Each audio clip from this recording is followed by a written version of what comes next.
नागरी वस्तीत बिबट्या शिरल्यानं भीतीचं वातावरण पसरलंय। अहिल्यानगर नजीक भिंगार परिसरातली ही घटना आहे। वडारवाडी नागर देवळे परिसरामध्ये बिबट्याचा वावर दिसून आलाय।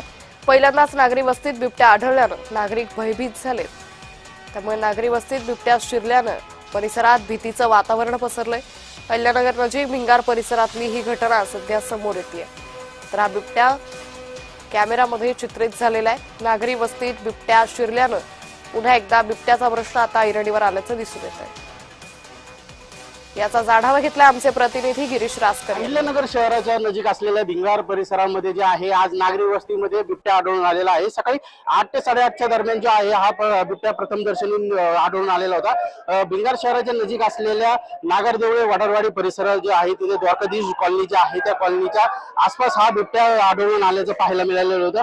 सकाळी माहिती झाल्यानंतर जे आहे नागरिकांनी असेल किंवा पोलिसांनी तात्काळ इथे हजेरी लावत जे आहे बिबट्या कुठे आहे त्याचं शोध कार्य सुरू केलेलं होतं। दरम्यान आता वन विभागाचे जे कर्मचारी आहेत ते देखील दाखल झालेले आहेत। सकाळी 8 वाजता या सगळ्या परिसरामध्ये बिबट्या आढळून आलेला होता। आता सध्या बिबट्या पकडण्यात आल्याची जी कारवाई आहे ती आता अंतिम टप्प्यात आहे। बिबट्या एका घराच्या कंपाऊंड मध्ये अडकलेला आहे। त्याला आता वन विभागाच्या अधिकारी आणि पोलिसांनी जे आहे त्याला आता बायबंद केलेला आहे। आपल्यासोबत प्रत्यक्षदर्शी आहेत, आपण त्यांच्याशी जाणून घेऊया बिबट्या सकाळी किती वाजता नेमका पहिल्या दिसला होता आणि तुम्ही काय केलं तरी? बिबट्या साधारणतः 9च्या दरम्यान असं आल्याचं आम्हाला कळलं होतं गोरक्षनाथ नगरच्या मागच्या ग्राउंड मध्ये। पण अगोदर वाटलं की फेक न्यूज असेल, पण नंतर झपाट्याने व्हिडिओ व्हायरल झाले।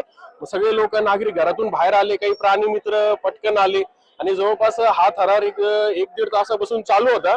आता तो एका कंपाऊंड मध्ये दमल्यामुळे एका कंपाऊंड मध्ये तो बाथरूम मध्ये जाऊन बसला आहे आणि बाथरूम मध्ये जाऊन बसल्यामुळे वन विभागाला आणि इतर प्राणी मित्रांना त्याला पकडण्यासाठी किंवा बाकीच्या काही गोष्टी करण्यासाठी मदत होत आहे।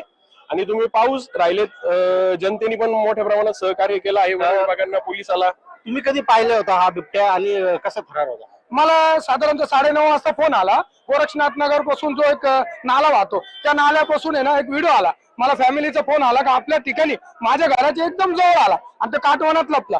तिथून दक्षिणमुखी मारुती मंदिर आहे वडारवाडीचं, त्या ठिकाणी तो आला। मग आम्ही ते शोध घेतो, काही अफवा होते असं होतं। मी ते पाहिलं नव्हतं। ज्यावेळेस त्या झाडीतून निघलं त्यावेळेस मी प्रत्यक्ष माझ्या डोळ्यातून पाहिलं। एवढ्या लोकवस्तीत मी स्वतः पहिलेच वेळेस हा बिबट्या पाहिला आणि प्रशासन एकदम सजग झालंय आणि त्या ठिकाणी लगेच जोरजोरात पळापळ धावपळ झाली, आरडाओरडा झाला। नक्की जे आहे आता या सगळ्या परिसरामध्ये आता या द्वारकाधीश कॉलनी आणि त्या परिसरामध्ये जे आहे आता बिबट्याला रेस्क्यू करण्याचा अंतिम टप्प्यात आलेला आहे। गिरीश रासकर, जय महाराष्ट्र न्यूज, अहिल्यानगर।